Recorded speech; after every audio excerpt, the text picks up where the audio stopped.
Hello, everyone, and welcome to our HR Employment Law Advisor event, where we'll talk about some of the challenges that you all face as HR professionals, and more importantly, solutions to those challenges and how HR Employment Law Advisor can help. I'm Tara Tafra, our editorial director, and I'll introduce you to the rest of our staff in just a bit. This service, it launched in August, and it was designed, like I said, to make your job as an HR professional easier. We even worked with HR professionals like you when developing the product. Many of your peers have already become members since it launched and helped us create this information. And they have even said how valuable it is. And I'm going to share what one member had to say. They said, I look forward to all of the information you all are posting. I'm a one-person department for a small city, so your information keeps me informed on what is happening in the work world outside my walls. So we wanted to offer this event to give you the chance to see how this membership is helping others and how it can help you too. And along with that, we're giving you the opportunity to hear from our employment law experts. And as you go along, you can ask any questions that you may have for us, and you can type that into the Q&A box, any question at all. We're going to talk a lot about employment law challenges. Anniken is going to give you a ton of information. So any questions you have for her or about the product, feel free to put that in the Q&A box. Just in case you're not familiar with us here at Business Management Daily, we're no strangers to employment law. We bring you products like the HR Weekly, the HR Specialist, the HR Specialist Employment Law. We do master classes like FMLA master classes, accommodation workshops. We also produce the LEAP conference, which happens every year in Las Vegas. So that's just a little bit about us. And now let me introduce you to our staff. Anniken Davenport is an employment law attorney. She gives a lot of our webinars and workshops, which I just talked about, also speaks at LEAP. So she's a well-known author and speaker. She's a senior legal editor of this product. She's also authored several books, some of which you received today as a bonus for attending today. And John Wilcox works hand in hand with Anniken, and he's the senior editor for HR Employment Law Advisor. He's a journalist who's covered HR for more than 25 years. He keeps his pulse on everything that's happening, and in a little bit today, he's going to tell you exactly how he does that. And then we have Ian Jones, who is the Senior Marketing Manager at Business Management Daily. He oversees our market strategy and content, and he's going to walk us through the site today. But first, I'm going to turn it over to John, who will moderate a discussion with Anniken. They're going to talk about the top 3 challenges you're facing today. Overtime, accommodations, including pregnancy, upcoming Supreme Court cases. And we're also going to give you a quick glimpse at the election. Whatever happens, we still don't know yet, obviously, but we're kind of covering both sides, so we'll tell you how we're keeping up with that. So I'm going to turn it over to John. Thanks so much, Tara. It's really great to be with you all today. There sure is a lot going on in the HR world, and the HR Employment Law Advisor could not be coming to you at a more opportune time. We've got big things happening in the field of HR and employment law. And the 3 topics that we want to hit on, the top 3 trends that you're going to have to be worried about over the next 6 months, 12 months, 18 months, and going forward. Our first issue to watch is the coming increase in the white-collar overtime threshold. Now, the first round, I'm sure you know, kicked in on July 1st, raising the salary threshold that enables overtime eligibility for exempt workers, white-collar workers. The next hike, and it's the big one, is scheduled to kick in on January 1st. So, Anniken, what do HR professionals need to know about where overtime stands right now and how that may change very soon? Well, here's where we stand. All of us lawyers who have been following this, we kind of thought there was going to be some kind of an injunction because there was a big challenge to the authority of the Department of Labor after last year's Supreme Court decision, this June's Supreme Court decision that essentially said that administrative agencies really are very curtailed in what kind of regulations they come up with. As soon as that decision hit in June from the Supreme Court, a bunch of groups got together and they basically looked at all the litigation that was already in the works for overtime. And they went in and they either were a friend of the court, telling the court how they saw this Supreme Court decision, or they were actual plaintiffs who amended their complaints. And one of the things they argued was that when DOL uses salary as the measure for, as the largest piece of the puzzle actually, for determining who is exempt or not, that they went beyond what the actual statute said they could do. They interpreted it too broadly to say that they can set the salary for the minimum requirement for exempt positions. So those complaints were amended right after July when the first increase went in. And they argued that the DOL didn't have the authority to set that salary. Well, that about 3 weeks ago got completely thrown out the window because a very conservative federal circuit, the Fifth Circuit, sided with the DOL and said, no, they've been setting these salaries as a part of the exempt process now, for about half a century. And we think there's authority for them to be able to do that. So if you were waiting till close to when the big jump happens, and we're thinking that probably there was going to be some kind of a stop to that regulation, I think that the chance of that is slim to none at this point after that decision. They may get it up to the Supreme Court, but they're busy with other things right now, primarily the election. And I think you better prepare as if in 2 months that salary is going to jump. So what should you do? Step one, you should take a look at everybody you have classified as exempt, figure out what exemption did you claim, which administrative, professional, executive, how do you have them categorized? What do they make now?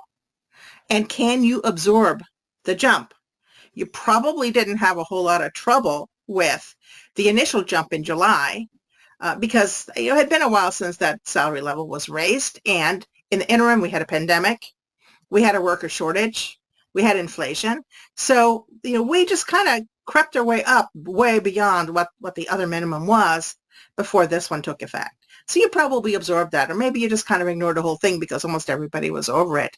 Well, as of January 1st, you may have quite a few people who are not over that salary threshold. So you either have to raise their wages, raise their salary, or you got to reclassify them as hourly if you want to keep that salary level in place. Now, how do you do that?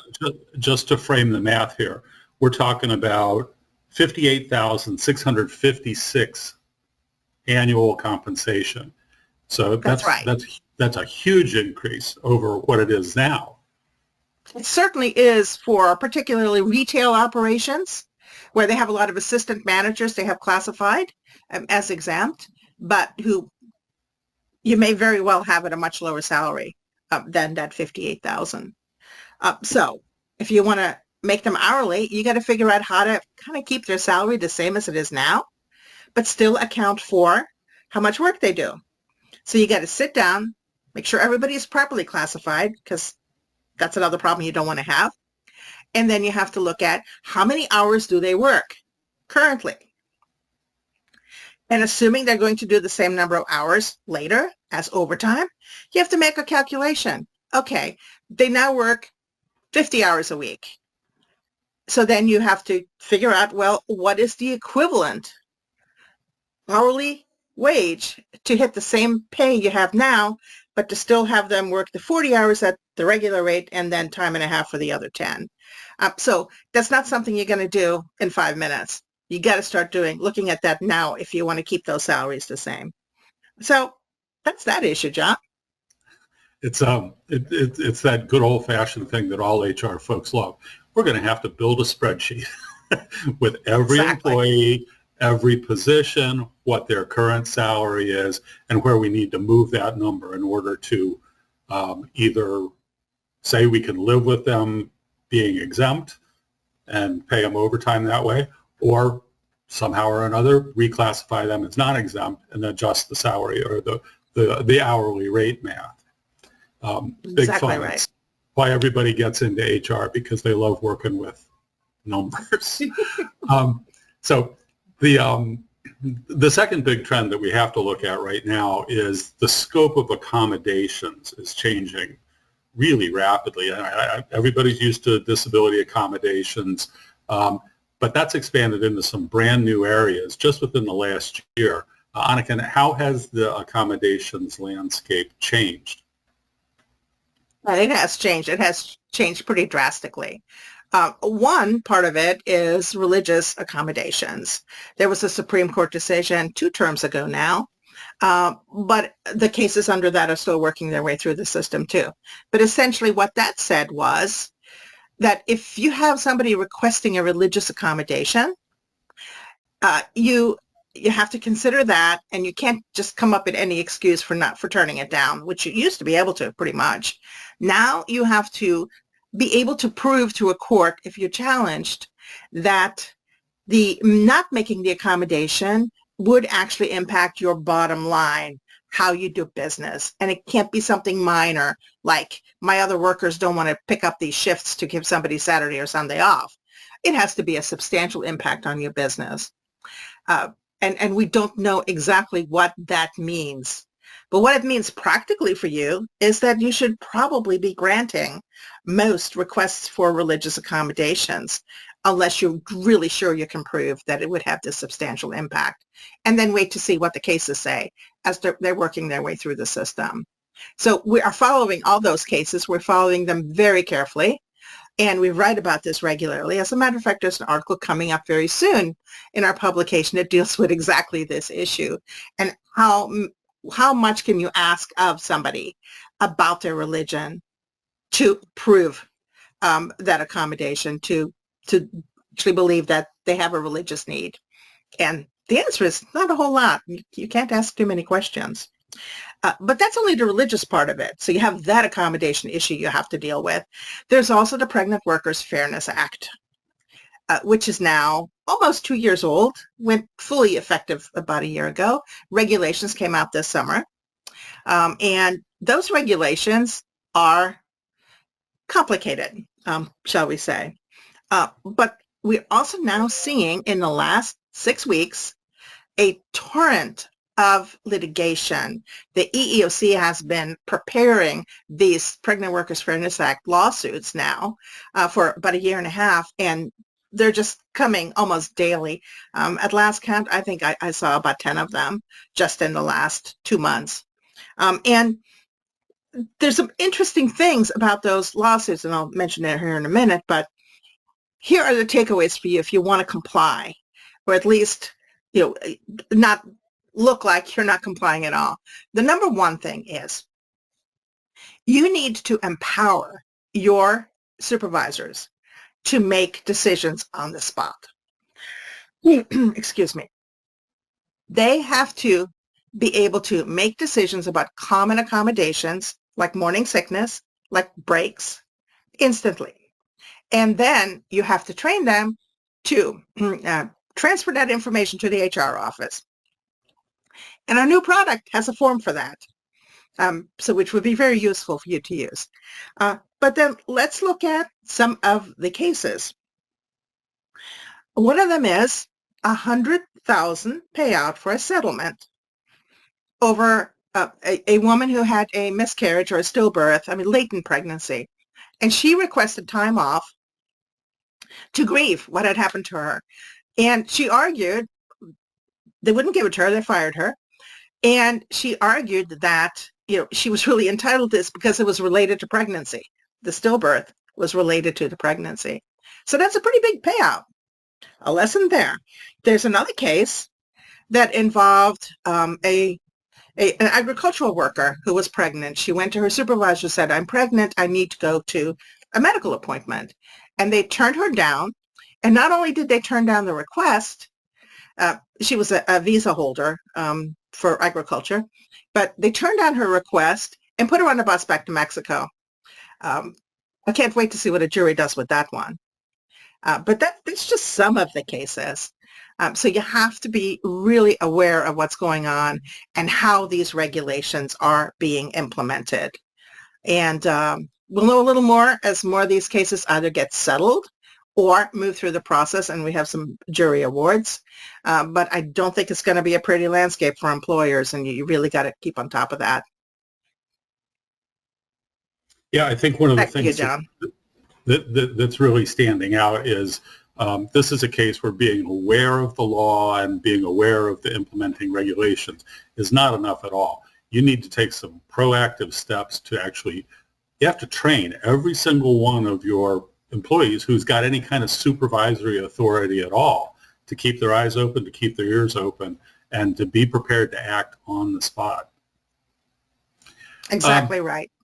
Yeah, and that's a big change because, in the past we could always say, well, if you get an accommodations request, kick it up to HR and we'll make that call. Right. Any kind of delay on something like that could easily trigger a lawsuit. So big doings in that field. Now, the third significant trend, you alluded to it earlier, it's the fairly wholesale reshaping of the federal regulatory landscape. And that's thanks to a series of Supreme Court decisions that came down in the 23-24 Supreme Court term. And that's had ripple effects, and we're anticipating some unintended consequences.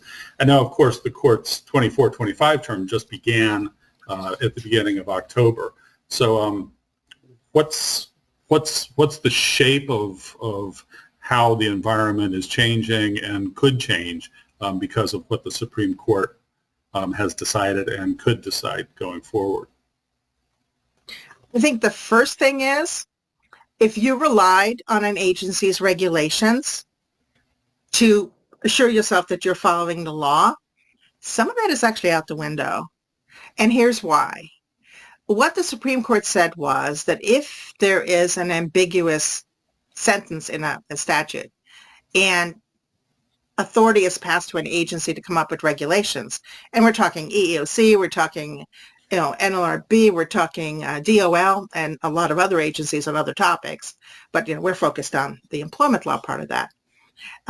If that agency comes up with an interpretation of that ambiguous language, it used to be we could rely on that regulation as really being a reflection of what the law is. And that's kind of out the window. Right now, you could follow those regulations and you could still have an employee sue you and claim that you're not following the law the regulation is based on. And we're already seeing that kind of play out. When I talked about the DOL regulation, that was a test of that. That was one of the first tests. Fortunately, that was also a law that had been in place for a long time, that a regulation that had been in place for a long time. But all these new regulations, even the ones we're talking about with pregnancy, those are also open to challenge, even if you follow what the regulation says. So that's a big problem. And we're here trying to spot where those issues come up. We spotted it with the DOL regulation, and we're looking at seeing how it's going to make its way through the system for pregnancy too. So I anticipate there's going to be a lot of activity there, not just the EEOC suing, but employers looking at that, and it might be you might want to do this if you're litigious, challenging the regulation and saying, no, I'm not going to follow that regulation. But, that obviously puts you in some danger, potentially, if the court doesn't agree with you. But there's a lot of challenges with this whole regulatory issue, and we're following it. Now, as to Supreme Court cases that are coming up this term, and by this term, I mean the term started in October and it ends sometime in late June. There's already 2 cases you should be concerned about, and one of them involves so-called reverse discrimination. And what somebody who is not in a minority has to prove in order to win the case, where basically they're saying, generally people of this particular group, and in this case it's a white person, aren't going to be discriminated against because they're in a majority. So therefore, courts have said you have to prove that your employer is the unusual one that does not discriminate against the majority. So that's being challenged, and the court, it looks to me like what it's going to say is it's just as easy for you as a person in the majority to file a lawsuit and charge reverse discrimination. So we'll see how that goes, but the fact that they accepted that case and the fact that they've been, doing a whole lot of other things involving affirmative action and things like that in the last couple of terms probably means they're going to find that there's no extra burden for you as a white person to file a discrimination lawsuit. So you'll see more of them is my point. So don't dismiss somebody who comes to you as a member of a majority and says, I've been discriminated against. You should now you should always treat that person and that complaint as you would any other complaint. Do the same investigation and, don't disbelieve just because they happen to be in the majority. And then there's another case that will potentially have a practical impact on you. And that is one that deals with what kind of evidence do you have to back up how you classified somebody as exempt? Is it going to be a preponderance of the evidence, or is it going to be clear and compelling evidence? That's the question. You look at those evidentiary standards as a scale, the scale of justice with Lady Justice up there in the middle. And if it's a preponderance of the evidence, you only have to put a little bit of evidence on your side to prove that you looked at the situation and came up with the classification correctly. If it's the other standard, clear and convincing evidence, it's almost as high as the criminal standard, beyond a reasonable doubt. And that's going to mean you have to document carefully everything you did to come to the conclusion that somebody should be classified as exempt, including their job duties, everything about that testing that you should do. So be aware that those two cases are coming up. I mean, they sound like, this is lawyers talking about evidentiary standards and so on. And, what impact could that have on me? Well, it could have a large impact if it comes down in favor of the employees in these two cases. I think one of the things that, traditionally we think of the Supreme Court as, the court of last resort. And so its function on paper, we've always sort of believed it to be to resolve issues once and for all. And the last couple of years, it seems to me, Supreme Court decisions are triggering more litigation, not less.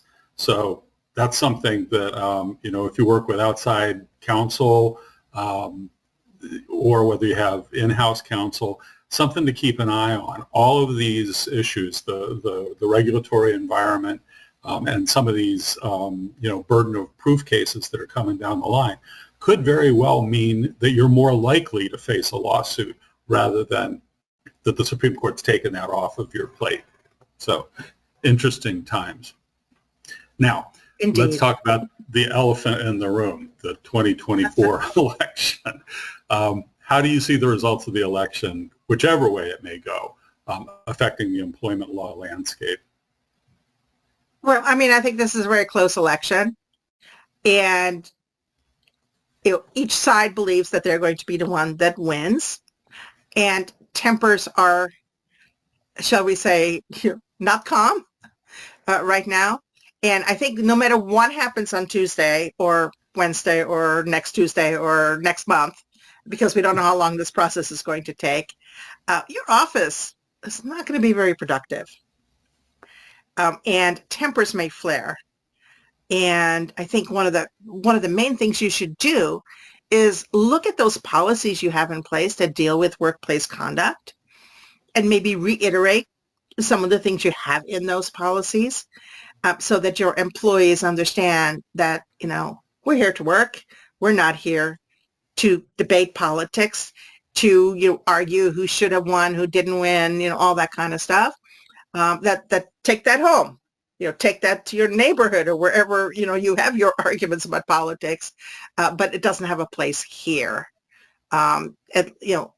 So you need to take those policies out and just reintroduce them if it's been a long time since you talked about those policies. So I think that's one thing. I also think no matter who wins, I spent a lot of time looking at the different proposals from both sides, because I'm going to do a webinar on the aftermath of the election coming up here on, I think, the 18th. So I've looked at all the policies from one side, the policies from another, the outside groups coming in and saying, well, this is what's going to happen. One thing I'm absolutely sure of, the landscape for HR is going to change one way or another. And this is something you really have to pay attention to. And either way, the proposals that are coming from both candidates are going to do something to family leave. They're going to do something to elder care leave. They may do something to how you pay people. There may even be a move towards mandated vacation on the federal level. That's something we're watching carefully. So things are going to change, and you've got to be prepared for them, and you got to keep up on exactly, who's coming up with what and what that first day in the White House is going to look like, because that's when you're going to really know, okay, this is where this administration is heading. And just to kind of solidify that idea, we were just talking, John and I, a couple of days ago about how the current administration, everything they were saying on day one in the White House, all the proposals that they came up with on AI, on workplace equity, all of that, in the last 6 months, we're seeing agencies just push all that stuff out. They've done the work in the last 3.5 years, and now the regulations are coming out, the proposals are coming out, the guidance is coming out. It's kind of like a flood. And we spent a lot of time looking at that. So that's going to happen with the next administration too, no matter who it is. No matter which one. What they say on day one is going to reflect what happens. Yeah. The other thing too is, the presidential race kind of sucks all the oxygen out of the room, but the Democrats have currently a razor-thin majority in the Senate, and Republicans have a razor-thin majority in the House of Representatives, and that either house could flip. Republicans could regain their majority in the Senate. Democrats could regain their majority in the House. It could go all for one party, either way. So that's something to look at. There's a lot of talk lately, and then people are backpedaling about repealing the Affordable Care Act. Well, I don't think anybody expects that that's going to happen, but if it does, your health insurance environment could change dramatically. And we don't think of that as an employment law topic, but it sure has generated a lot of litigation in the past, and it certainly could in the future as well. Well, Anniken, thank you so much for that summary. The old curse about may you live in interesting times, I think, applies right now. Tara. Yes, thank you all. You can hear me? Okay. Obviously, there's so much that you are keeping on top of. That's so clear. And we still have a lot to get to. But John, just give us like a quick idea of what your day looks like. Like, how do you keep on top of all of this? Just take us through that real quickly. Okay, sure. My catchphrase is that I look at all the government websites so you don't have to. Every day I'm taking a spin through the DOL's website, the EEOC's website, even the Small Business Administration occasionally has stuff that we need to pay attention to. Lately, the National Labor Relations Board has been increasingly active, and that's kind of a legacy of the political environment that we were just discussing. But these issues are getting bigger and bigger because labor unions have gained a decent amount of influence over the last 3.5 years. Also, just completely out of left field, the Federal Trade Commission. Now, back earlier this year, they proposed a blanket ban on non-compete agreements. That was quickly challenged in court, and a judge in Texas, where these cases all tend to be brought, ruled that the NLR, or that the Federal Trade Commission didn't have the authority to issue any kind of regulations that sweeping. And this goes back to the changing regulatory environment. The judge actually cited the Supreme Court case that we were talking before, Loper Bright Enterprises, and saying that's off the table. Nothing in the legislation that established the Federal Trade Commission allows for anything like that. Well, normally we expect that, when something like that happens, the federal regulators will just go back to the drawing board and move on to some other project. No, the FTC said we're appealing that case, and it's going up to the Fifth Circuit Court of Appeals. That hasn't been scheduled yet, but so we're tracking all of that. The other resource that we draw on, that we rely on quite extensively, is our really vast network of management side employment lawyers from all of the big firms, Littler Mendelson, Oakletree Deakins, Foley Lardner. We work with an awful lot of some of the top employment lawyers in the field, and we talk to them, they talk to us. There are an awful lot of the speakers at our LEAP conference that happens every March. They help us really stay on top of what litigation trends they're hearing. They also interact with clients on a real, a day-to-day basis themselves, so they can help us figure out, what they're hearing, what their clients are concerned about. And the other thing is Anniken and I swap emails multiple times every day. She's always alerting me to new cases that are coming down the line. We exchange ideas on what kinds of issues need coverage, what's bubbling up, what seems to be subsiding, things like that. So that's three real good sources of information that we use to shape our coverage and figure out what kind of information we're going to deliver to our readers, which are you guys. Great. Thank you so much, and thanks for taking us through that. So now you've heard so much about our content and how we keep up with it all, and now we're actually going to have Ian show you a little bit about our site and some of the content that's available on there. Ian? Awesome. Thank you, Tara. Let's go ahead and dive in. We're going to start with looking at the Essentials tier. So HR Employment Law Advisor, we have 3 different membership tiers, the Essentials, Advanced, and Premium, all tailored kind of depending on what your needs are. So the Essentials tier is really about news and analysis. What's going on? What do you need to know about it? What can you start doing now? So we'll take a quick look at the homepage, and then we're going to really dive into the core features involved here. So first, we've got featured stories, things that our editors think you really need to pay attention to. We've got latest news, so you can see what's been posted recently since last time you were on the site. Frequently asked questions. We update these pretty regularly. What events and webinars are coming up that you might be interested in. And we also have a poll, and we update occasionally, just an opportunity for you to get a little insight from you, a little feedback and engagement, because that's one of the things that we're really focused on is how can we hear from you? How can we get you give input into what the kind of content we're creating and what things we're focusing on and talking about. The real core feature here, though, is the news section. So we're posting upwards of 10 articles, maybe even more a week, on all kinds of different topics. So let's look at just one quick one here. So 7 provisions not to include in your employment contracts. Here we have, this article is looking at some new guidance from the Department of Labor and diving into, what are the core things. I clicked this link. It's a long document. So this is a much condensed version of the key things that you really need to know, the key things that you need to review, and that's just one example of all of the different types of material and the types of advice and recommendations we're giving you. This is all filterable, so you can take a look. Let's see, you want more information on wage and hours. You can see some different articles on there.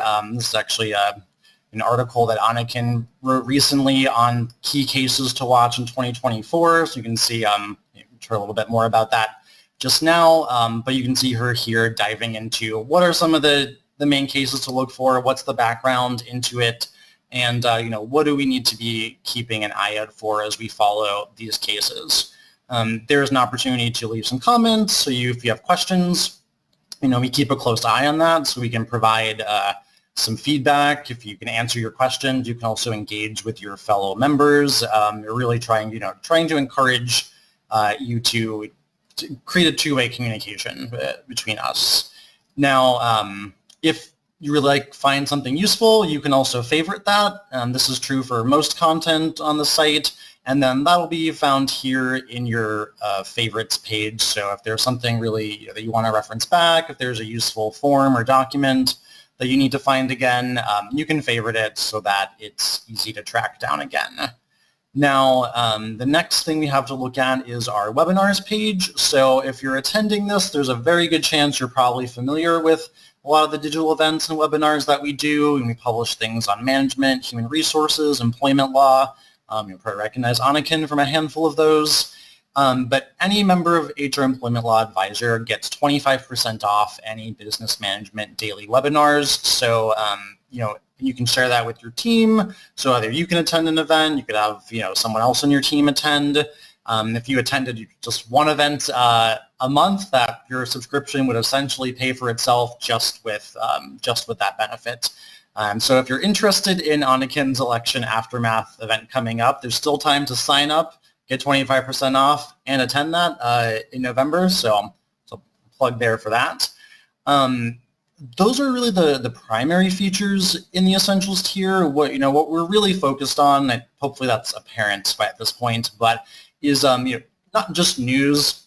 Lots of places cover updates, what the news is, the headlines. What you don't get everywhere is the depth of analysis, the recommendations on actions to take tailored to how is this going to affect employers? What do you need to look out for? That's really what the Essentials tier is focused on, is making sure that you don't just know what's going on, but you know what to do, how to act, how to prepare yourself, and how to get ahead so that you're not caught off guard, scrambling to keep up. Exactly. You took the words right out of my mouth, Ian. Exactly what I was going to say. No, it's good because it just shows, we always talk about that here, that what we do is we provide actionable advice. We don't just tell you about these, scary court cases, which we do, but we say, here's the advice, here's the takeaways. We tell you what to do to not get into these situations. So I'm glad that you mentioned that, because that really is at the core of what we do. And then another thing I'll just segue into is a lot of, so you as HR professionals, we give you this information, but then you have to take all this and make sure that trickles down to your managers. And we have a lot of resources for that. So that's a good segue into our next tiers, which Ian is going to go into, where we have a lot of resources so you can train your managers. Absolutely. So we'll take a look at the advanced tier, although that really applies to both the advanced and premium. You'll get everything in the Essentials tier, so you're still going to get your news, your analysis, but what we're really focused on here is providing a deep dive into particular topics, as well as tools that you can use to just make your everyday work a little bit easier. So the first component we have are these deep dive reports. These are constantly growing or adding new reports all the time, and these are really the core information that you need to know on a particular topic. So let's look at the managing and accommodating pregnant employees one, since we were just talking about that topic. So here you can see, and we've got a little bit of an overview of just what to expect. We have a quiz here, so you can ideally take this before and after to see what your knowledge gaps are, maybe what you learned since reading through the report. But the most important thing here is obviously the report itself. So I'll look at the table of contents. You can see, got a highlight of what's involved. We've got, all the different laws and regulations that affect this. We've got all kinds of different information about, how to comply with the Pregnant Workers Fairness Act, what types of reasonable accommodations you might be expected to provide, and some examples from the EEOC. This report here by itself is 22 pages. So these are quite in-depth pieces of content, and there are really lots of uses here. Whether it's you need a refresher on a particular thing that you don't quite remember all the details on. Maybe something new has happened, a new regulation, a new court case that impacts something. You want to see, how does this affect me? We've got that information here. You can also look, maybe you haven't had an FMLA case in a while, and you need to look up and make sure, what do you need to do from start to finish? You can filter here for FMLA things, and you'll see we have, FMLA leave guide. We also have a whole guide on just applying intermittent FMLA leave. So, you've really got a lot of deep information on all these topics. Maybe you have a new responsibility and there's something that you haven't dealt with before that you need to learn about. That's all here. Now, our manager's memos is almost in a way the opposite approach, where these are really deep dive pieces of information. These are tools distilled to the the core things that someone needs to know in a fairly succinct way. So we've got things here like tips for documenting employee performance to protect you from lawsuits and things. We've got steps for coaching employees, handling difficult conversations, all kinds of things. And these are really designed for you to share and disseminate throughout your organization with managers, with team leaders. I think like John was saying, there's an expectation that your managers need to know a lot of this information. They need to be able to react and respond quickly without being able to always reference and go back and call an HR and ask. So we have things like this report, what managers need to know about the ADA, where we talk about, who's covered by it, what are expectations, what you can and can't ask people, what is a reasonable accommodation, and like a couple different, pieces of information about that. These are the types of things that, as much as we would love to think that you could send a 30-page report about the ADA to all of your managers and they're going to read it and retain everything, realistically, that's probably not the reality of the situation. But a one-page document with the key highlights that they need to know, that's something that someone might look at, read through, and take away the key information so that they can go and execute on, or do what they need to stay compliant. Ian, if I may, just about the manager memos. I mean, one of the things that we are acutely aware that HR does not do its work in a vacuum. You're executing excellent HR through the managers and supervisors in your organization. And we're absolutely dedicated to making sure that we give you practical tools that can help your managers execute the organization's business in a way that keeps you out of court, that keeps employees happy and not in the mood to sue you, and things like that. So it's a major, major focus for what we do. How HR can work with managers to make sure that the organization operates as well as it can. Absolutely. That continues to be true as we move into our last component of the advanced tier here, which is our forms and checklists. And here, we're continuing to try to make your job easier. So these are things that you can use. These are things that you can share with other people to use. We've got things like your most recent FMLA certification forms. We also have things like hiring audits and handbook checklists. So these are things that you can share with the hiring manager. Here's an audit checklist to go through to make sure that you're hitting all the things you need to, or you're not touching on things that you shouldn't touch on. Also, the couple that I do want to show you real quick, we referenced these earlier, but these are a couple newer ads. This pregnancy accommodations form, this is something that someone asked us about, and we went ahead and created. So if you do need to make a pregnancy accommodation or someone requests it, we've thought through, what are the questions you need to ask? What are the different accommodations they're requesting? What additional information is needed? This walks through, this is the tool that will make sure that there's something you're missing, and that you don't have to just come up with this stuff from scratch every time that you have a question on your own. We also have one for ADA accommodations. So there's really there are a lot of useful tools here that we're constantly adding to, and also listening to what you want. We don't want to sit here making a bunch of documents and checklists and things just for fun that no one needs or wants. So we're really trying to listen to what feedback do you have, what do you need. If there's something that's not here, let us know. Good chance we can make it. So I think kind of just wrapping up the advanced tier, this is really about, just providing tools and resources that are going to make your job easier every day. Similarly, kind of shift over into the premium tier, and this is really just primarily expanding on what we've already started here. So let's look at the manager's training modules. This is really the kind of the core element of this.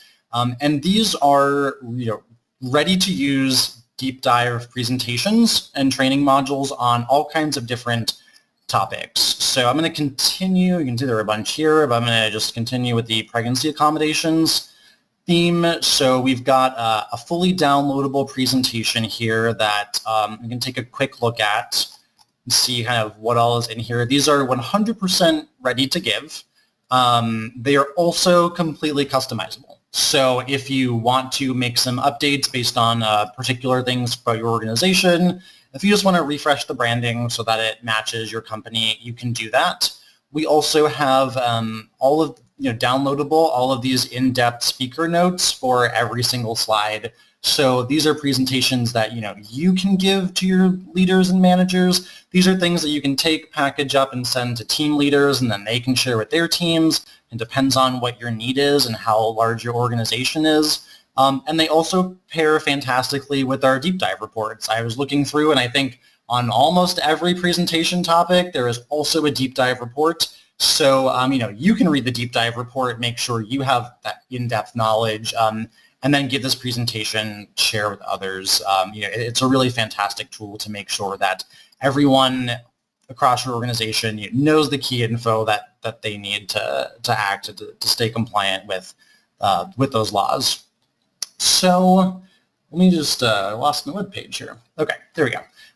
So I want to show you one other quick thing before I jump into our last feature, and that is just our search function. Most everything on the site is filterable based on category, but if there's a particular topic you're looking for, let's just say overtime here, you can search that and it'll pull all the different documents and things, resources, checklists on the site that are related to that topic. So you can always find something quick you're looking for. Take a look at that, maybe favorite it if you want to find it again. So just a nice feature to have.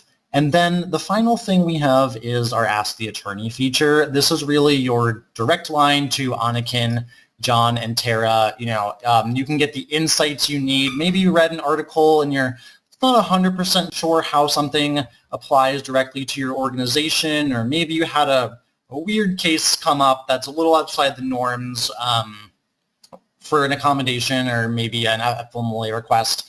You just want a little bit of help, a little bit of guidance, on maybe how something's going to impact you. You can submit those questions here. We get back, I think it was within 48 hours or 2 days, but it's generally much quicker.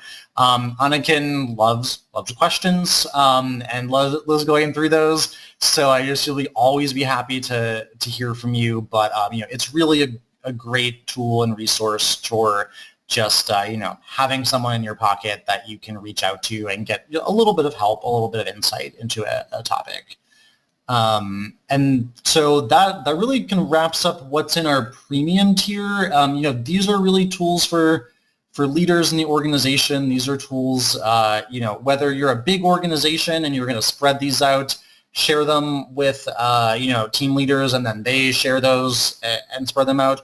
Or whether you're a smaller organization with maybe you don't really have a training budget. You can't afford to have someone come in and give a talk to your whole team for several $1,000s. For a fraction of that price, we have these ready-made modules. We have these materials, and if something's unclear in one of them, here you go. Ask us, and we'll provide the clarity, answer those questions for you. So it's a really great feature for really anyone on any team. All right, so I think it's still me, but that kind of wraps up the highlights of the site and the service. I appreciate you kind of hanging out with us for a little bit. Hopefully that you've been able to see kind of the expertise that John and Anniken have and what they bring to this. And through the service, what you're really getting is that insight and that expertise and access to it every single day, not just like, once every couple months when we have an event like this. You're getting, daily insight from them. So for participating, we do want to just offer you a discounted opportunity on membership. So if you visit this link, hremploymentlawadvisor.com/launch, you can get 25% off our advanced or premium memberships. It's a great discount. You'll also get for free our Employer's Practical Legal Guide. It's one of our best-selling, probably is our best-selling book, also written by Anniken here, and it is a fantastic reference guide on really everything that you might need to know or look into. Most of us aren't Anniken, so it's difficult to keep everything in your head all at once, which is why tools like this are nice for the rest of us who can't do that. So if you would like to sign up, I think our offer extends through the end of next week. So take a little time to think about it, not too much time ideally. This link is also in your presentation materials, and we'll send you some follow-up emails. So if you don't want to have to jot this down right now necessarily. And one thing I did forget to mention, we had a question before from someone about if there is an app for this. We do not have an app, but the site is fully mobile friendly. And what you can do is if you visit that homepage, you can go into your settings on your phone and save that, save the homepage to your screen. So basically, adds a little button that you can click from your phone, and it'll bring it up. So it basically would function very similarly to an app. So it is desktop and mobile friendly, which is I think helpful if you're on the go. And I think that wraps it up for me. I'm sure we have a few questions. So if anyone needs to hop off, I know you're in a couple minutes over, you can. But if you'd like to hear the answers to some of the questions, then we invite you to please just hang out with us a little bit longer. But thank you for attending. If you do have to go. Awesome. Thank you, Ian. Yes, we did get several questions. We did go over, but we're going to stay on. If you want to stay on and, go ahead and listen, we'll go through these. I'm going to do the product questions that came in real quick. Someone asked how much the tiers cost, and I will, like Ian said, you're going to get a follow-up email to this with that discount, so you'll see exactly how much this costs, in each tier. So I encourage you to look at that. If you still have questions, our email address was just up there. We do respond right away, like we really do. So if you didn't ask a question here and you have something else, just send it along and we'll absolutely answer that. And then somebody else also asked if those forms, the forms and checklist, are those templates downloadable into Word doc forms, and are they free on the website? Yes, yes, and yes. Yep, you can, as a member, you download those, you can customize those. And I know Ian kind of said it, but I just wanted to reiterate that 3 of the forms that we have on there came out of we did one of these events before, and people asked for 3 different forms, and Anniken created those right away, and we got those up. So we truly do listen. We truly do want to meet your needs. So whatever, you need, if we don't have it, we will create it. Okay, I think those were the product questions. Anniken, when you were talking about overtime, someone asked, if someone is not making the salary within a team, but others are at the same position, what are we to do? By the way, all are under the same job descriptions. That's a potential problem that obviously you're running into. You have to be very careful about essentially demoting somebody to hourly, because that's how the employee is going to see it. And then if they're a member of a protected class, which I like to say, and John and I say this all the time, everybody is a member of a protected class for 2 or 3 different classes for each person, basically. So if you are going to not do the whole team, you probably should look at raising the salary for the odd person out who's making less money. All right. Another one for you on the PWFA. Somebody said, can't necessarily ask for documentation, ? Yes. For common accommodations, you're not supposed to be asking for things like a doctor's note. If they're some of the very common things that are associated with pregnancy, things like morning sickness, things like needing to have a bottle of water at their workstation, things like being able to sit like a cashier who's supposed to be standing to, process groceries or whatever, letting that individual sit on the job.